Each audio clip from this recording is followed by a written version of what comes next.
ये पत्थर के खिलौने तुम्हें कुछ नहीं दे सकते। खुदा तो उन सीनों में बसता है जो ईमान से धड़कते हैं। ऐ रब, अगर ये फूल इतने खूबसूरत हैं तो तू कैसा होगा जिसने उन्हें बनाया।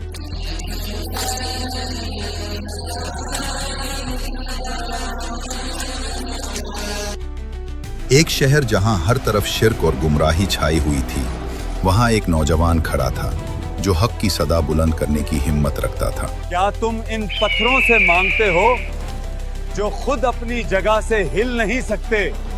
ये नया नबी बनने निकला है क्या? मैं नबी नहीं, मगर हक कहने से नहीं रखूंगा। मेरा रब सिर्फ अल्लाह है। एक और दिल था जो सच की तलाश में था। वो जानता था कि ये कायनात यूं ही नहीं बनी, इसके पीछे एक खालिक है, अजीम और वाहिद। ये सितारे कितनी तरतीब से चलते हैं, कोई तो है जो इन्हें संभाले हुए। अगर ये सब खुद ब खुद है तो फिर दिल क्यों मुतमईन नहीं होता। ये वो लोग थे जिनके दिलों में ईमान की चिंगारी भड़क चुकी थी। दुनिया चाहे दुश्मन हो जाए, मगर दिलों का यकीन नहीं टूटा। सुना है तू भी इन पागल लड़कों में शामिल हो गया है? हाँ, अगर पागल वो हैं जो सच पर डटे रहें, तो मैं सबसे बड़ा पागल हूँ। जब जुल्म हद से बढ़ जाए तो ईमान वाले हिजरत करते हैं। वो शहर छोड़ देते हैं, मगर अल्लाह पर यकीन कभी नहीं छोड़ते। तुमने हमारे देवताओं की तौहीन की है। मैं सिर्फ अल्लाह को मानता हूँ जो सबका खालिक है। हम सच बोलेंगे चाहे जान चली जाए। अगर उन्होंने पकड़ लिया तो फिर हमारा रब हमारे साथ होगा। सुबह की रोशनी में वो चंद नौजवान अपनी जानों को खतरे में डालकर निकल पड़े, सिर्फ एक उम्मीद के साथ कि अल्लाह उन्हें संभाल लेगा।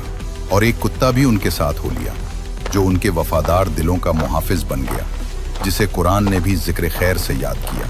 ये रास्ता लंबा है, मगर यकीन है कि रब हमारी रहनुमाई करेगा। मेरा जिस्म जवाब दे रहा है, मगर दिल मुतमईन है। अल्लाह ने उनके लिए एक गार तैयार कर रखा था, जहां वो दुनिया के जुल्म से पनाह पाने वाले थे। जब ईमान वाले अल्लाह की पनाह लेते हैं तो जमीन भी उनके लिए जाए सुकूनत बन जाती है।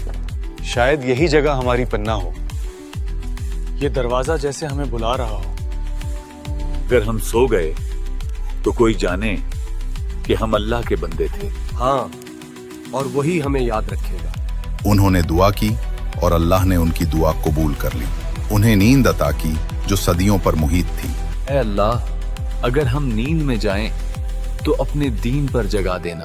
और फिर वो सो गए, सालों नहीं बल्कि सदियों तक। जब दुनिया बदल गई, मगर ईमान वालों के किस्से बाकी रहे। कुफ्र के ऐवानों में शोर मच गया। जालिम बादशाह का गुस्सा आसमान को छूने लगा। गायब, इन्हें जिंदा या मुर्दा दोनों हालतों में ढूंढो। ईमान वालों की तलाश शुरू हो गई। कुफ्फार के लश्कर पहाड़ों में बिखर गए, मगर जिसे अल्लाह छुपा दे उसे कोई ढूंढ नहीं सकता। हर गार, हर दरख्त, हर राह छान मारो, वो कहीं ना कहीं छुपे होंगे। ये पहाड़ बेहद वसी हैं, शायद वो किसी गार में पनाह लिए होंगे। गार के अंदर सुकून उतर आया। नींद ऐसी थी जो सदियों को लपेट में ले ले। अल्लाह का मोजिज़ा जाहिर होना शुरू हो गया। सूरज निकलता रहा, डूबता रहा, दरख्त बढ़े, पहाड़ों के रंग बदले, मगर गार के अंदर वक्त थम गया। सदियां गुजर गईं, कौमें बदल गईं, मगर अल्लाह की निशानी अभी बाकी थी।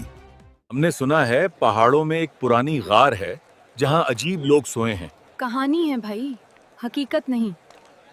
वो सोए थे और दुनिया बदल चुकी थी। अल्लाह ने उन्हें बेदार किया जैसे लम्हा भर सोए हों, मगर हकीकत ये थी कि सदियां बीत चुकी थीं। हम कितना सोए? चंद घंटे या एक दिन? शायद दिन का कुछ हिस्सा, लेकिन बहुत सुकून मिला। भूख लग रही है, कोई जाकर खाना ले। मैं जाऊंगा, मगर शहर में एहतियात से, शायद लोग हमें पहचान लें। अल्लाह तुम्हारा निगहबान हो। उन्हें इल्म न था कि वो जिस शहर की तरफ जा रहे हैं वही शहर अब नई नस्लों से आबाद है। सदियों बाद जब वो शहर में दाखिल हुआ तो हैरान रह गया। न वही लोग, न वही बादशाह। वक्त बदल चुका था। ये तो मेरा शहर नहीं लगता। लोग, इमारतें, लिबास, गॉड, सब बदल गया। अल्लाह की निशानी जाहिर होने लगी। एक सक्के ने सदियों का राज खोल दिया। लोग हैरत में डूब गए। ये सिक्का, ये तो बहुत पुराना है। तुम ये कहां से लाए हो? ये तो अभी कल ही इस्तेमाल हुआ था। ये बंदा या तो पागल है या किसी कदीम जमाने का है। अल्लाह की कुदरत है। और यूं अल्लाह ने ईमान वालों को दुनिया के सामने जिंदा करके दिखा दिया ताकि लोग जान लें वादा है इलाही बरहक है।